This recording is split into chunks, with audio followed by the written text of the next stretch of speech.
Yeah coming the point. రెండోది ఇప్పుడు కేటీఆర్ విషయంలో సేమ్ అది కూడా కేసు నిన్న మొన్నంటే ఇది డైవర్ట్ అయిందేమో టాపిక్, కానీ మళ్ళీ తెరపైకి వచ్చి దాంట్లో ఏసీబీ కావచ్చు, ఈడీ కావచ్చు, ఆల్రెడీ ప్రతి ఎవ్రీ పాయింట్ని మీడియా ముందు పెట్టారు. ఈ చర్చ కూడా అసెంబ్లీలో జరగాలని పట్టుబట్టడం జరిగింది. ఇందులో ఎక్కడుంది అసలు అంటే కరప్షన్ ఎక్కడ జరిగింది?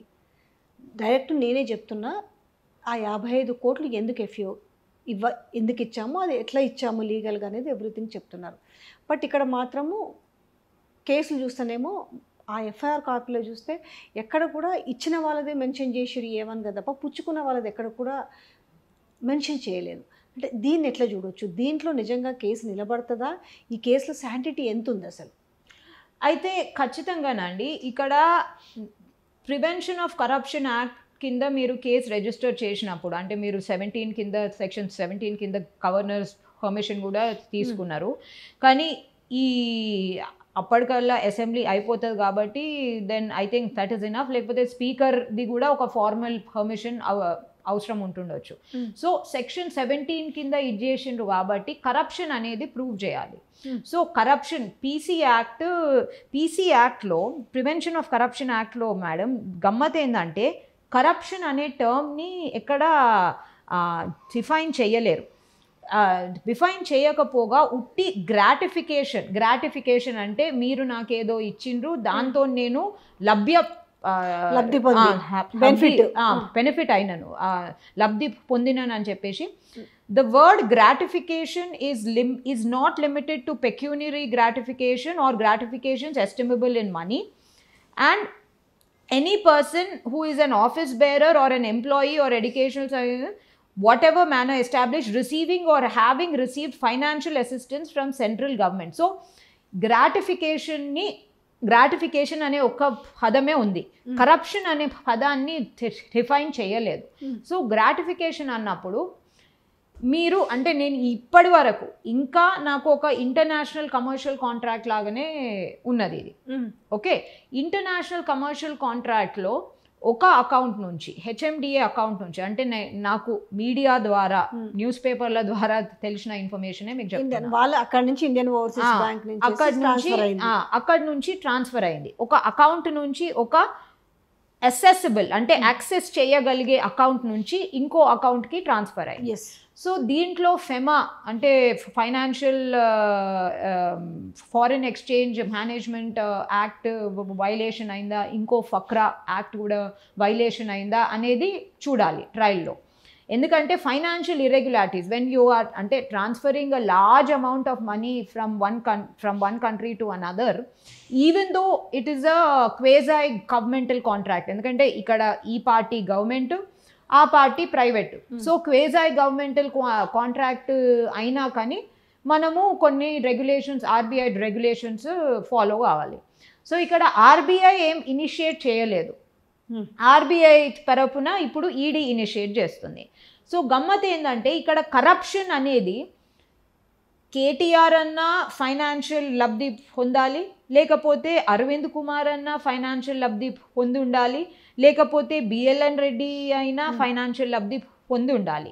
సో ఆ లబ్ధి పొందినట్టు ప్రూఫ్ ఏది అంటే ఆ డబ్బులు మళ్ళీ రిటర్న్ వీళ్ళకి వచ్చినట్టుగా ప్రూవ్ ఎట్లా? ఆ డబ్బులు రిటర్న్ కాదు, ఆ డబ్బులు ఇచ్చినందుకు వీళ్ళకి ఇంకేదో రిటర్న్ వచ్చినందుకు. ఇప్పుడు లీగల్లీ కాంట్రాక్ట్ బేస్డ్ కదా ఇక్కడ ఏమవుతుందంటే గవర్నమెంట్తో వాళ్ళు ఒప్పందం చేసుకున్నారు. అవును, ఓకే. ఆ రోజు ఎవరున్నారు? అరవింద్ కుమార్ ఉన్నారు. సో ఈ రేస్కు 9 అయిపోయింది, 10 అంటే 4 years వీళ్ళు ఒప్పందం కుదుర్చుకున్నారు. Already 9 done. ఇంకోటి జరగడానికి ఏమైంది, గ్రీన్ గో ప్రమోటర్స్ ఎవరు ఉన్నారో వాళ్ళు వెనక్కి దగ్గర మాకు వర్కౌట్ కావట్లేదని. బట్ వీళ్ళు ఏం చేశారు, డేట్ బెటర్, ఈ డేట్లకు మీరు పంపిస్తేనే మేము ఇదిగా ఉంటాం, లేదంటే నాట్ విల్లింగ్, లేకపోతే వీళ్ళది కూడా బ్లాక్ లిస్ట్లో అంటే ఒక ఇమేజ్ పోతుంది అన్న నేపథ్యంతో ముందు ఈ 55 crores సెండ్ చేస్తే తర్వాత మేము మళ్ళీ ప్రమోటర్స్ ఎత్తుకొని దాన్ని బ్యాలెన్స్ చేస్తామనేది ఇక్కడ అబ్జల్యూట్లీగా కేటీఆర్ చెప్తుంది. నేను చెప్తేనే అక్కడ అరవింద్ కుమార్ చేశారనేది, మళ్ళీ అక్కడ ఆఫీసర్ మీద కూడా ఇక్కడ నెపం పెట్టేయలేదు. ఇక్కడ వాళ్ళు త్రూ అంత మెయిల్ నడిచింది, అంత ఇక్కడ ఓపెన్ కనిపిస్తుంది, సీక్రెట్ లేదు. ఇప్పుడు మళ్ళీ ఏమైందనంటే ఈ గవర్నమెంట్ పోయిన తర్వాత దానకిషోర్కి వాళ్ళు కంగ్రాచులేషన్స్ చెప్తూ మేము ఇట్లా ఆ గవర్నమెంట్లో ఒప్పందం చేసుకున్నాము, మీరు ఇది చేస్తే ప్రాసెస్ చేస్తే మేము రేస్ నిర్వహిస్తామని చెప్పారు. బట్ అతను వచ్చి సీఎం కూడా కలవడం జరిగింది. మీరు కోఆపరేట్ చేస్తే మేము ఇది ఉంది చేస్తామని చెప్పి వీళ్ళేమి రెస్పాన్స్ లేదు, వాళ్ళు ఒక టైం ఇచ్చారు. వీళ్ళు ఏం రెస్పాండ్ అవ్వకపోవడం వల్ల వాళ్ళు విత్డ్రా అయిపోయినారు. ఆ బిల్ మెయిన్ ఉంటుంది కదా, రిజిస్ట్రేషన్ క్యాన్సిల్ 75 lakhs ఎంత ఉంది అది తీసుకోండి అని కూడా వాళ్ళు మెయిల్ పెట్టారు. కానీ ఇక్కడ ఏది కూడా జరగలేదు. వచ్చి కలిసిన ఇష్యూని కూడా వీళ్ళు బయట పెట్టలేదు. అతను ఎవరైతే ఉన్నారో ఆ రేస్ నిర్వహించే వాళ్ళది ఉంటుంది కదా, వాళ్ళ చైర్మన్ ఎవరు వచ్చి కలిస్తే కూడా వీళ్ళు బయట పెట్టలేదు. ఇక్కడ అంతా ఓపెన్ కనిపిస్తుంది కదా, ఇక్కడ మనీ లాండరింగ్ కానీ కరప్షన్ కానీ జరిగిందనడానికి ఉంటుందా ఆస్కారం? నేను అదే అంటున్నాను మేడం. అంటే my question to you as a lawyer is, corruption మీకు ఎక్కడ కనిపిస్తుంది? నేను అదే అంటున్నాను. ఇక్కడ ప్రివెన్షన్ ఆఫ్ కరప్షన్ యాక్ట్లో కరప్షన్ డెఫినేషన్ లేదు. ఓన్లీ గ్రాటిఫికేషన్ అంటే లబ్ధి పొందడం అనే దాని మీద డెఫినేషన్ ఉంది. గ్రాటిఫికేషన్ అంటే ఏంది?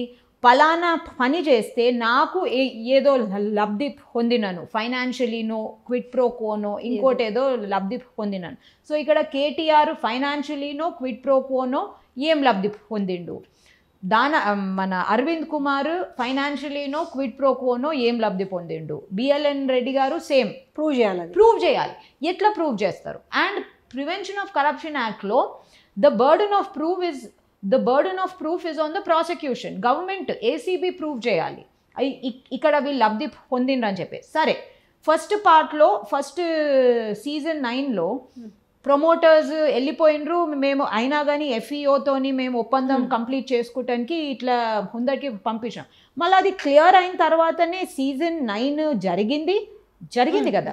సీజన్ 9 జరిగింది. సీజన్ 10కి వీళ్ళు రెడీ అండ్ విల్లింగ్ ఉన్నప్పుడు మళ్ళీ ఇప్పుడు వీళ్ళు నిర్వహించక విత్డ్రా చేసుకున్నప్పుడు మళ్ళీ ఎట్లయినా వాళ్ళకు కూడా వీళ్ళ మీద బ్రీచ్ ఆఫ్ కాంట్రాక్ట్ కింద స్పెసిఫిక్ పర్ఫార్మెన్స్ అండ్ డ్యామేజెస్ కోసం వేసే అర్హత ఉంటుంది కదా. ఎందుకంటే it's an international commercial contract. Arbitration clause ఉండొచ్చు, లేకపోతే డైరెక్ట్లీ అదేంది మన ఇండియాలో ఏ కోర్టులోనైనా ఆల్రెడీ ఆర్బిట్రేషన్కి వెళ్ళారట. అప్పుడు ఇవన్నీ మనం కంపేర్ చేసి చూసినప్పుడు ఇది ఎట్లా ప్రూవ్ చేయగలుగుతారు, ఇది ఎట్లా నిలబడుతుంది అనేది ఇక్కడ ఒక క్వశ్చన్. ఏసీబీ ఎట్లా ప్రూవ్ చేయగలుగుతుంది అనేది ఒక క్వశ్చన్ మార్క్. ఇప్పుడు ఈడీ ఎన్ఫోర్స్మెంట్ డైరెక్టరేట్ కూడా ఒక ECIR enforcement case information report వాళ్ళు ఓపెన్ చేసిండ్రంట. ఎన్ఫోర్స్మెంట్ కేస్ ఇన్ఫర్మేషన్ రిపోర్ట్లో ఈడీలో మన పిఎంఎల్ఏ యాక్ట్లో మనీ లాండరింగ్ ఒకసారి మీకు అంటే దాన్ని డెఫినేషన్ చదివి చూపెడతానండి. Money laundering. Whosoever directly, it's section 3. Whosoever directly or indirectly attempts to indulge or knowingly assists or knowingly is a party or is actually involved in any process or activity connected with the proceeds of a crime and projecting it as untainted property shall be guilty of the offense of money laundering. So ఇక్కడ ఈ వీళ్ళు వాళ్ళు ఇక్కడ main point ఏంటంటే proceeds of a crime. Proceeds of the crime అనే ఒక ఆబ్జెక్టివ్గా ఒక commodity అంటే డబ్బులైనా క్విడ్ ప్రో కోనైనా లేకపోతే కట్టలు ఎక్కడైనా నోట్లైనా ప్రొసీడ్స్ ఆఫ్ ద క్రైమ్ ఖచ్చితంగా ఉంటేనే దాన్ని మనీ లాండరింగ్ లాగా వీళ్ళు ఇది చేయవచ్చు. ఇక్కడ మనీ లాండరింగ్ ఇన్వెస్టిగేషన్ ఖచ్చితంగా ఇనిషియేట్ చేయవచ్చు. ఇన్వెస్టిగేషన్ దేని మీద ఇనిషియేట్ చేసిండ్రు? ఆర్బీఐ గైడ్ లైన్స్ రెగ్యులేషన్స్ ఇంకా ఫీమా యాక్ట్ని వైలేట్ చేసిండ్రని ఇన్వెస్టిగేషన్ ఈసీఐఆర్ అందుకోసమే ఓపెన్ చేసిండ్రు. Enforcement case information report is like the EDs version of FIR లాంటిది. ఈసీఐఆర్ అంటే ఎఫ్ఐఆర్ లాంటిదే. అదెందుకు ఓపెన్ చేసిండ్రు? ఈ ఆర్బీఐ గైడ్ లైన్స్ ఉల్లంఘించినందు వలన మనీ లాండరింగ్ అయిందా అని చెప్పేసి. సో వాళ్ళు ఫైనలీ అంటే ఈసీఐ ఇప్పుడు ఈడీ తీసుకుంది, ఏసీబీ ఎఫ్ఐఆర్ చేసింది. సో ఇప్పుడు ద కేస్ ఇస్ సబ్జుడిస్. కానీ ఈడీ ఈ ఆర్బీఐ గైడ్ లైన్స్ ఉల్లంఘన, ఈ ఫెమా వైలేషను మనీ లాండరింగ్గా అక్కడ ఒక crime proceeds of the crime జరిగిందా లేదా అనేది వాళ్ళు ఇప్పుడు నిర్ధారించాలి. సో ఇప్పుడు ఏం నిర్ధారించాలి వాళ్ళు? ఈ 55 కోట్లు 46 కోట్లు కొన్ని దాంట్లో ఈ 55 కోట్లు ఈ అకౌంట్ నుంచి ఆ అకౌంట్కి వెళ్ళినాయి. ఈ అకౌంట్ నుంచి ఆ అకౌంట్కి వెళ్ళినందుకు ఒక సీజన్ అయితే అయింది. సీజన్ 9 అయితే అయిపోయింది. దానికి రావాల్సిన రాబడి కూడా గవర్నమెంట్కి వచ్చేసింది. ఓకే, అది అయిపోయిన తర్వాత అది సఫలంగా అంటే అది ప్రాపర్గా నిర్వహించినందుకే సీజన్ 10 గురించి కూడా వీళ్ళు వచ్చిండ్రు. వచ్చిండ్రు అండ్ సీజన్ 10 నిర్వహించడానికి ఇప్పటికీ వాళ్ళు రెడీ అండ్ విల్లింగ్ ఉన్నారు. ఇప్పుడు వాళ్ళు విత్డ్రా చేసుకొని ఆర్బిట్రేషన్ ఇనిషియేట్ చేసారు. ఏ పార్టీనైనా అదే చేస్తుంది, మన ప్రైవేట్ కాంట్రాక్ట్స్ లో కూడా అంతే. సో ఇనిషియేట్ చేసి, సో ఈడీ ఇవన్నీ గమనిస్తుంది. ఈడీ ఈసీఐఆర్ ఓపెన్ చేసింది ఎందుకు, మనీ లాండరింగ్ జరిగిందా లేదా అని చూడటానికి. మనీ లాండరింగ్ అంటే జస్ట్ డబ్బులు ఇస్త్రీ చేయడమే కాదు. మనీ లాండరింగ్ అంటే ఫైనాన్షియల్ ఇర్రెగ్యులారిటీస్ని కూడా మనీ లాండరింగ్ డెఫినేషన్లోకే వస్తుంది. సో ఫైనలీ డబ్బులు అంటే అన్అకౌంటెడ్ మనీని ట్రాన్స్ఫర్ చేసిన, లేకపోతే అకౌంటెడ్ మనీని ట్రాన్స్ఫర్ ఏదన్నా సెకండ్ క్లాస్ బిజినెస్ కోసం అంటే సమ్ షేడీ బిజినెస్ కోసం ట్రాన్స్ఫర్ చేసిన, మనీ లాండరింగ్లో ఒక క్రైమ్ అంటే మనీ లాండరింగ్ ఇన్వెస్టిగేషన్ ఇక్కడ ఆర్బీఐ ఫర్ ఎగ్జాంపుల్ ఇక్కడ RBI regulations violations and FEMA act violation ఉన్నదా, ఈ వైలేషన్ ఉట్టి ఇర్రెగ్యులారిటీనా క్రైమా అనేది ఈడీ ఇప్పుడు దాంట్లో ఇన్వెస్టిగేట్ చేస్తుంది. సో వాళ్ళు ఎంతవరకు ఇన్వెస్టిగేషన్లో అది మనీ లాండరింగ్ అని పేలుతుందో అది మనం చూడాలి. అయితే ఇక్కడ A1గా చేర్చారు. A1 తను, A2 ఆయన అరవింద్ కుమార్, A3 అతను. ఇక్కడ విచారణ ఎన్ని రోజులు జరపవచ్చు అంటే డైరెక్ట్ అరెస్ట్ చేసి విచారణ జరుపుతారా, లేదంటే ఫస్ట్ విచారణ చేసి లేదు వీళ్ళు ఏమైనా ఉంటే ఇక్కడ తారుమారు చేస్తారు, ఏం లేదు ఈ ముగ్గురు మధ్యలో నడుస్తున్న వ్యవహారం, అవతల పార్టీ అక్కడ ఉంది, ఎక్కడ ఎఫ్ఐఆర్లో వాళ్ళని ఇక్కడ జాయిన్ చేయలేదు, అక్కడ పిలిచి విచారణ చేయడానికి, కానీ వాళ్ళని కూడా ఇన్వాల్వ్ చేస్తే కదా కేసు గట్టిగా ఉండేది. కానీ చేయలేదు. ఏమున్నా ఈ ముగ్గురు చుట్టూ తిప్పారు. ఇప్పుడు ఏదో జరిగిందని ఈడీని దింపారు, తర్వాత కరప్షన్ అని ఏసీబీని దింపారు కదా. విచారణ మామూలుగా పిలిచి చేసే అవకాశం ఉంటుందా, లేదనంటే అదుపులోకి తీసుకొని విచారించే అవకాశం ఎక్కువ కనపడుతుండొచ్చా? అది వాళ్ళ డిస్క్రెషన్. ఇది ఒక పొలిటికల్ కేసు కాబట్టి నాకు తెలిసి అదుపులోకి తీసుకొని కస్టడీలోకి తీసుకొని విచారణ చేస్తారు. ఏసీబీ కరప్షన్ యాంగిల్ నుంచి చేస్తుంది. సో కరప్షన్ ఇక్కడ కరప్షన్ జరిగింది అంటే గ్రాటిఫికేషన్, రచన విజయ మనకు ఫైనాన్షియలీనో క్విడ్ ప్రోకోలోనో ఏదో గ్రాటిఫికేషన్ జరిగింది అని వాళ్ళు ప్రూవ్ చేయాలి. సో అక్కడ కేటీఆర్కైనా అరవింద్కైనా లేకపోతే పిఎల్ఎన్ రెడ్డికైనా సేమ్ స్టాండర్డ్స్ అప్లై అవుతాయి. గ్రాటిఫికేషన్ని వాళ్ళు పీసీ యాక్ట్ కింద ప్రూవ్ చేయాలి ఏసీబీ. ఇక్కడ ఈడీనేమో ఈ ట్రాన్సాక్షన్ సరే ఆర్బీఐ గైడ్ లైన్స్కి విరుద్ధంగా జరిగింది ఎందుకంటే వాళ్ళు పర్మిషన్ తీసుకోలేదు, ఇంకా ఫేమా యాక్ట్కి విరుద్ధంగా జరిగింది.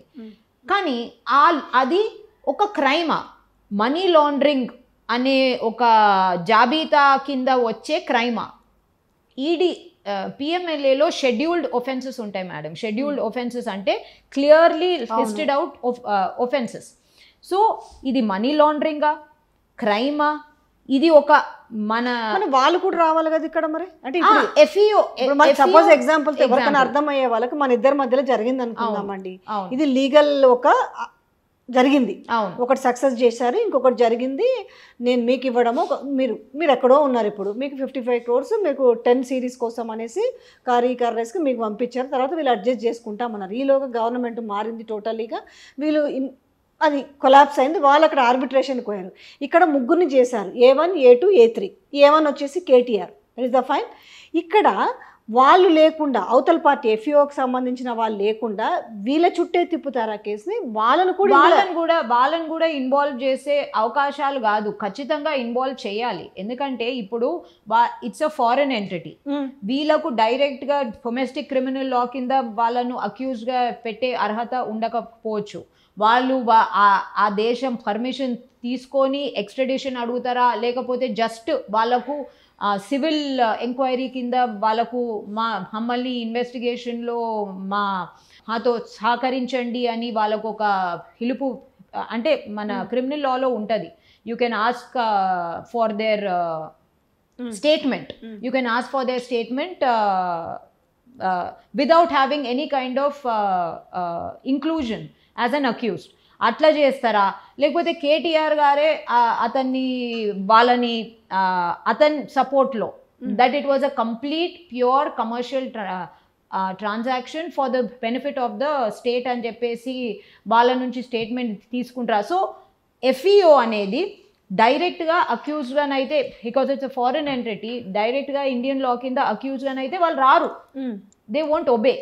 But will India or rather will Telangana ask for or ask the government of India to seek their extradition or to just ask for their statement in this case, లేకపోతే KTR statement ఇచ్చేసారు. కానీ డెఫినెట్లీ ఆర్బిట్రేషన్ వాళ్ళు invoke చేసిండ్రు అంటేనే that is a huge evidence in this case. వాళ్ళు arbitration invoke చేసిండ్రు అంటేనే డబ్బులు వెళ్ళినాయి, దాంట్లో జరగాల్సిన పని జరిగింది సగం. There is part performance of the contract అంటాం. ఒక కాంట్రాక్ట్లో పార్ట్ పర్ఫార్మెన్స్ సీజన్ 9లో జరిగింది, సీజన్ 10ది కాకుండా అయింది. అందుకోసం సీజన్ 10ది కాకుండా అయింది కాబట్టి వాళ్ళు ఆర్బిట్రేషన్ని ఇన్వోక్ చేసిండ్రు, ఆర్బిట్రేషన్ క్లాజ్ని ఇన్వోక్ చేసిండ్రు, ఆర్బిట్రేషన్కి వెళ్ళిండ్రు. వాళ్ళకు ఆర్బిట్రేషన్ తర్వాత వాళ్ళకు specific performance and breach of contract కింద డ్యామేజెస్ అడిగే అవకాశం కూడా ఉంటుంది. సో ఇప్పుడు మనకు ఈడీ దీన్ని ఎట్లా చూస్తుంది, ఇక్కడ ఖచ్చితంగా ఫెమా వైలేషన్ జరిగింది, అది కేటీఆర్ఏ ఒప్పుకున్నాడు. అండ్ ప్లస్ ఆర్బీఐ అంటే రిక్వైర్డ్ పర్మిషన్స్ లేవని అది డాక్యుమెంట్లో ఉన్నది.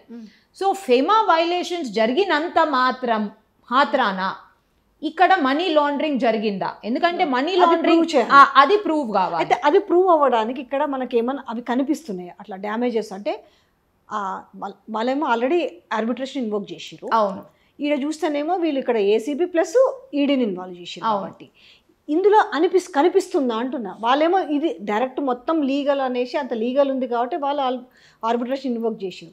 ఇక్కడ చూసుకుంటున్న పరిణామాలు, ఇక్కడ ఎంత బాజాప్తా చెప్తున్న విషయాలు ఇక్కడ అక్కడ కంపేర్ చేసి చూస్తే వాళ్ళు మెయిల్ పెట్టడము, మళ్ళీ మీ క్యాన్సిలేషన్ ఫీజు బేసిక్ ఫీజు కూడా తీసుకోండి వాళ్ళు చెప్పడం, మిగతాది వాళ్ళు ఎందుకు ఇవ్వలేకపోవడం, వాళ్ళు వీళ్ళ మీద మళ్ళీ కేసు వేయడానికి కూడా రైట్స్ వాళ్ళకు ఉన్నాయి. అవును, ఇన్ని జరుగుతున్న నేపథ్యంలో దీంట్లో మనీ లాండరింగ్ అవకాశం ప్రూవ్ చేసే అవకాశం ఉండొచ్చా, పాసిబిలిటీస్? ఈడీ ఇంకేమి ఎవిడెన్సెస్ అన్నది చేస్తుందో అది చూడాలి. నేను ఏసీబీ కేసు కన్నా ఎక్కువ ఈడీని చేస్తున్నా, ఎందుకంటే money irregularities money laundering same కాదు. ఇర్రెగ్యులారిటీస్ జరిగినాయి అంటే పర్మిషన్ తీసుకోలేరు, లేకపోతే ప్రాపర్ డాక్యుమెంటేషన్ సబ్మిట్ చేయలేరు ఆర్బీఐకి, ఫేమా వైలేషన్ జరిగింది. ఆ వైలేషన్ మనీ లాండరింగ్ అయిందా కాదా అనేది ఈడీ డిసైడ్ చేయాలి.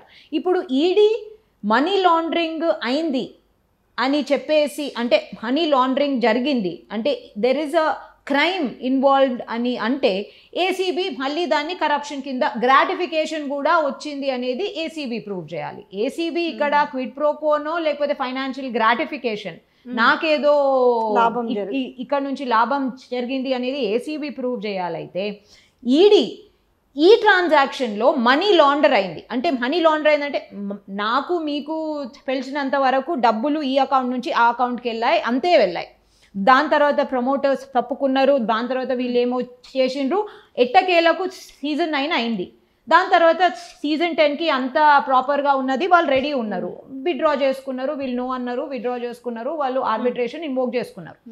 సో ఈ అకౌంట్ ట్రాన్స్ఫర్లా ఏమన్నా డైవర్జన్స్ జరిగినాయా, ఇంకా ఎవరికన్నా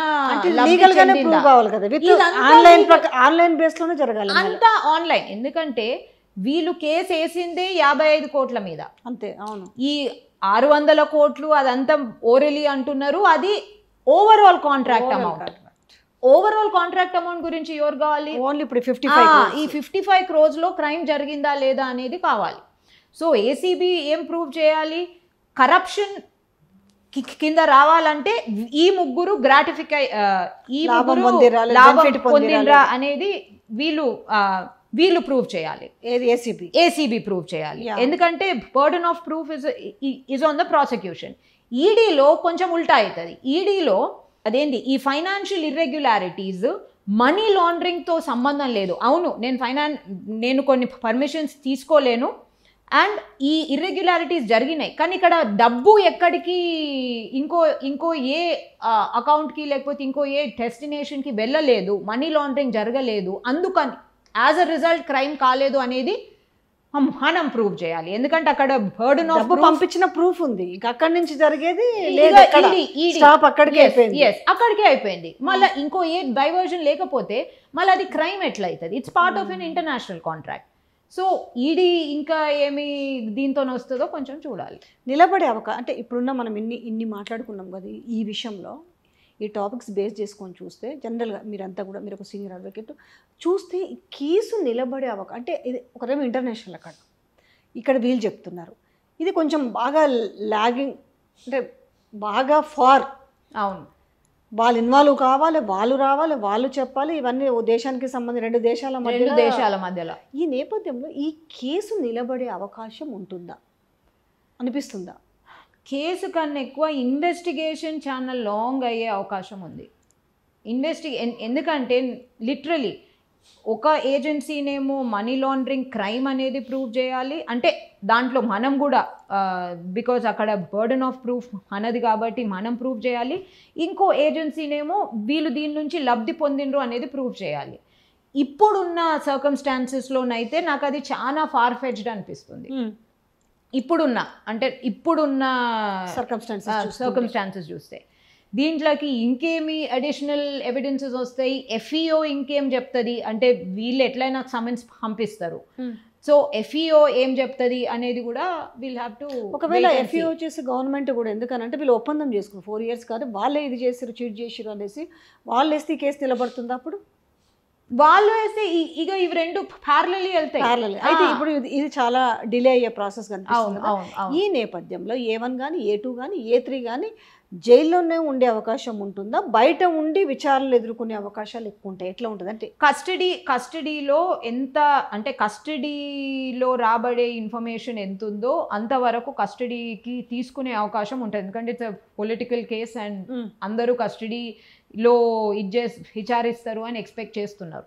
దాని తర్వాత once a charge sheet is filed, ఇప్పుడు ఈడీ ఒకవేళ ఇప్పుడు ఏసీబీలోనైతే ఒకలాగుంటాయి బెయిల్ కండిషన్స్, ఈడీ కేసులో కస్టడీ కోరితే ఇంకోలాగా ఉంటుంది, ఎన్ఫోర్స్మెంట్ డైరెక్టరేట్ కోరితే ఇంకోలాగా ఉంటుంది. ఎందుకంటే పిఎంఎల్ఏ కింద కస్టడీ ఇంకా కొంచెం స్ట్రిక్ట్గా ఉంటుంది. మొత్తము ఇన్వెస్టిగేషన్ అయిపోయి investigating officer, ED investigating officer సరే మాకు వీళ్ళతో ఇంకా పని లేదు, మేము ఛార్జ్ షీట్ ఫైల్ చేయడానికి రెడీ ఉన్నాము అని అన్న తర్వాతనే వాళ్ళని రిలీజ్ చేసే అవకాశాలు ఉంటాయి. కానీ ఖచ్చితంగా కొంచెం కస్టడీ అండ్ మిగతా మొత్తము ట్రయల్లో అన్నట్టే ఉంటుంది. చివరిగా ఒక ప్రశ్న, పొలిటికల్ ఏమని ఉంటుందా దీంట్లో? ప్రెజరేషన్ అంటే ఒక ఏసీబీ కావచ్చు, లేదంటే ఈడీ విషయంలో కావచ్చు, ఇప్పుడు మనం ఇంతసేపు మాట్లాడుకుంది ఈ కేసు వైజ్గా మాట్లాడాలి, దీంట్లో పొలిటికల్ ఇన్ఫ్లుయెన్స్ ఎంత ఉండే అవకాశం ఉంటుంది? ఏసీ అంటే ఇక్కడ స్టేట్కి సంబంధించిన ఇష్యూ కాబట్టి ఖచ్చితంగా ఏసీబీ మీద పొలిటికల్ ఇన్ఫ్లుయెన్స్ అయితే ఉండే అవకాశాలు ఉంటాయి. అండ్ ఎందుకంటే ఇంటర్నేషనల్ కమర్షియల్ కాంట్రాక్ట్ని కూడా క్రిమినల్ ఎట్లా చేయొచ్చో ఇప్పుడు ఈ కేసు ఉదాహరణ కూడా అవుతుందేమో కదా. యా, ఖచ్చితంగా. ఎందుకంటే ఇక్కడ లాండరింగ్ అంటే లాండరింగ్ అయినా లేకపోతే కరప్షన్ అయినా అకౌంట్ టు అకౌంట్ ట్రాన్స్ఫర్ని మీరు క్రైమ్గా ఎలా ప్రూవ్ చేస్తారు అనేది ఒక కొత్త, అంటే మాకు కూడా మీలాంటి అడ్వకేట్లందరికీ కూడా ఒక కొత్త ఇది. ఎందుకంటే ఒక స్టేట్ టు ఒక కంట్రీ టు ఇంకో కంట్రీకి మధ్యలో ఇప్పుడు జరుగుతున్న ఒక కేసు విచారణ నేపథ్యంలో కొత్త అంశాలు కూడా చాలా చాలా ఇంపార్టెంట్. అండ్ ఎఫ్ఈఓ ఎలా దీన్ని రియాక్ట్ అవుతుంది అంటే, ఎందుకంటే గవర్నమెంట్ ఏసీబీ అయినా ఈడీ అయినా ఖచ్చితంగా సమన్స్ పంపిస్తారు. సమన్స్ వాళ్ళు తీసుకోకపోతే ఎక్స్టర్నల్ అఫైర్స్ డిపార్ట్మెంట్ ద్వారా వాళ్ళకు సమన్స్, ఇక్కడ నుంచి సమన్స్ పోతే ఆల్రెడీ వాళ్ళు ఆర్బిట్రేషన్ ఇన్వోక్ అయి ఉన్నారు, వాళ్ళు ఇంకెట్లా వాళ్ళ ఎవిడెన్స్ అది పంపిస్తారు. ఆ ఎవిడెన్స్ ఎనఫా? వాళ్ళు ఏమేమి చేసుకున్నారో ఆల్రెడీ కాంట్రాక్ట్స్ అవన్నీ కూడా లీగలైజ్డ్ ఏమున్నాయి అవన్నీ కూడా A to Z పంపించడం, ఆర్బిట్రేషన్ ఇన్వోక్ ఇవన్నీ కూడా వాళ్ళు పంపిస్తే అవి కాకుండా వీళ్ళకి ఇంకేం అవసరం పడే అవకాశం ఉంటాయి ఈడీకి? ఈడీకైనా ఏసీబీకైనా వాళ్ళు అంటే వాళ్ళ దగ్గర ఎంత ఎవిడెన్స్ ఉందో వాళ్ళు అదే పంపించగలుగుతారు. ఇంకేమన్నా అవసరం అయితే వాళ్ళకు ఇంకా అడిషనల్ సమన్స్ గిట్లా పంపించే అవకాశాలు. ఇలాంటి కేసు ఇంతకుముందు ఏదైనా ఉందా రెఫరెన్స్గా? ఇదేనా ఇప్పుడు ఇంటర్నేషనల్ కమర్షియల్ కాంట్రాక్ట్స్కి సంబంధించిన అంటే state quasi international commercial contract really no reference at least relating to corruption. ఇక మనీ లాండరింగ్ అయితే ఇక అవి కామన్ వస్తున్నాయి, థింగ్స్ చాలా జరిగినాయి. వస్తున్నాయి. కానీ కరప్షన్ కి సంబంధించి అయితే రియల్లీ అంటే నాకైతే ఇమీడియట్ గా సో మొత్తం వచ్చేది తెలంగాణ పేరు, హైదరాబాద్ పేరు ఇంక ఇంటర్నేషనల్ వినిపించబోతుంది. ఎందుకంటే ఇది మన తెలంగాణ నుంచి టు ఇది ఇంటర్నేషనల్ అక్కడ వరకు ప్రపంచవ్యాప్తంగా ఇప్పుడు మనం చూస్తే అంటే ఇంటర్నేషనల్ ఇదంటే బోఫోర్స్ అయినా పెగసస్ అయినా లేకపోతే ఇంకోటి పెద్ద పెద్దవి కాకపోతే అవి అవి పెద్ద అవి డిఫెన్స్ డీల్ రఫాల్ ఇవేమో కొంచెం అంటే ఈ వాటితో కంపేర్ చేస్తే two small. It is two small and it is అంటే అకౌంట్ టు అకౌంట్ ట్రాన్స్ఫర్ సగం కాంట్రాక్ట్ ఆల్రెడీ అయిపోయింది, ఇంకో సగం అయిపోయేదే ఉంది. దాని తర్వాత మీరు కంప్లీట్లీ ఆపేసేయండి. ఫైనల్గా దీంట్లో ప్లస్ మైనస్ అంటే మెరిట్స్ డిమెరిట్స్లో ఎక్కువ ఏం కనపడుతుంది? C as a lawyer evidences అయితే చాలా ప్రిలిమినరీగా ఉన్నాయి. అంటే మనకు జస్ట్ మనకి ఇంకా ఎంత తీగ ఎంత కదపాలనో బొంక ఎంత ఉందో మనకు తెలియదు. సో ఎవిడెన్సెస్ అయితే చాలా ప్రిలిమినరీగా ఉన్నాయి. నాకు ఇంకా ఈ సిచ్యువేషన్లో కరప్షన్ గ్రాటిఫికేషన్ని ఇన్వైట్ చేసే ఆ డెఫినేషన్ని ఇన్వైట్ చేసే అంశము నాకు కనపడడం లేదు. అండ్ ఈడీ ఇన్వాల్వ్మెంట్, ఈడీ కూడా ఇది కేసు ఖచ్చితంగా నడవాల్సిందే అన్నట్టు ఈసీఐఆర్ ఓపెన్ చేయలేదు. ఈ అంశాలతో లాండరింగ్ జరిగిందా, ఆ లాండరింగ్ క్రైమ్ అయిందా అనేది, ఎందుకంటే లాండరింగ్ జరిగితే క్రైమ్ అయినట్టే, ఇంకా ఎవరో అది ప్రూవ్ కావాలి. సో ఆ లాండరింగ్ జరిగిందా అనే ఇన్వెస్టిగేషన్ ఓపెన్ చేసిండ్రు. సో రెండు ఇన్వెస్టిగేషన్స్ కొంచెం అంటే డీటెయిల్డ్గా అయ్యే అవకాశాలు ఉన్నాయి. ఎందుకంటే ఇమీడియట్గా మీకు అంటే మీరు pure criminal law, pure PMLA act, pure PC act తోని పోతేనైతే it doesn't really meet the ingredients of that offence. నిజంగా ఇంత కేసు ఇది ఒక విధంగా మాట్లాడితే ఇంత పెద్ద సబ్జెక్ట్ ఉంది ఇప్పుడు మాట్లాడిన విషయంలో కదా. ఇప్పుడు అక్కడ నుంచి వాళ్ళ ఆర్బిట్రేషన్ ఇన్వోక్ అయినారు, ఇప్పుడు ఇక్కడ అక్కడ ఇది చూస్తే ఇంత ఒక ఈడీ టేకప్ చేసి ఒక ఏసీబీ చేసి అంత పెద్ద ఇష్యూ కనపడుతుంది అనేది ఒక చర్చ జరుగుతుంది అన్నట్లు. ఇక I mean it is certainly political, కానీ ఎవిడెన్సెస్ ఇంకేమన్నా ఉన్నదా అనేది మీరు నేను చూడాల్సిన ఇంట్రెస్టింగ్ ఎలిమెంట్ ఇప్పుడు. ఎందుకంటే లిటరలీ క్రిమినల్ లాలో సింపుల్ మేడం, ఏ గవర్నమెంట్ అయినా ఏ పొలిటికల్ పార్టీ అయినా అవన్నీ పక్కకు పెడితే క్రిమినల్ లాలో సింపుల్. ఒక సిచ్యువేషన్ని మీరు క్రైమ్ అనుకుంటే ఆ క్రైమ్ క్రిమినల్ లాలో ఉన్న ఆ క్రైమ్ డెఫినేషన్ ఇంగ్రీడియంట్స్ని సాటిస్ఫై చేయాలి, అంతే. అది సాటిస్ఫై చేస్తే you are going to be prosecuted, trial అవుతుంది, అంటే ఛార్జ్ షీట్లు ఫైల్ అయితే ట్రయల్ అవుతుంది. బట్ ఇక్కడ ఎఫ్ఐఆర్ కూడా ఇది కామన్ థింగ్. ఎందుకనంటే వాళ్ళు చాలా కంట్రీస్ తోటి చాలా చోట్ల చేస్తుంటారు. ఫార్ములా 1 అదంతా 1 నుంచి మొదలు పెడితే ఇప్పుడు 10 వరకు కాబట్టి వాళ్ళకు నాకు తెలిసి వాళ్ళకు ఈజీ వేనే. ఎన్ని ఆర్బిట్రేషన్స్ ఉన్నాయో వాళ్ళకు, లేకపోతే ఎన్ని దేశాలలో అదేంటి స్పెసిఫిక్ పర్ఫార్మెన్స్ ఏదో కంట్రీలో వాళ్ళు ఆల్రెడీ పెనాల్టీ కూడా కట్టారు వీళ్ళు ఆర్బిట్రేషన్కి వెళ్తే. సో ఇక్కడ కూడా వీళ్ళు సమన్స్ పంపిస్తే వాళ్ళు కూడా నాకు తెలిసి సీరియస్గా తీసుకునే అవకాశాలు మనకు మోర్గా కనిపిస్తాయి. అంతే. Thank you so much ma'am. ఎందుకంటే ఇవన్నీ కూడా అల్లు అర్జున్ది లీగల్ ఆస్పెక్ట్, ఇది లీగల్, మళ్ళీ at a time political thank you so much madam. చాలా మంచి క్లారిటీ ఇచ్చారు. Thank you.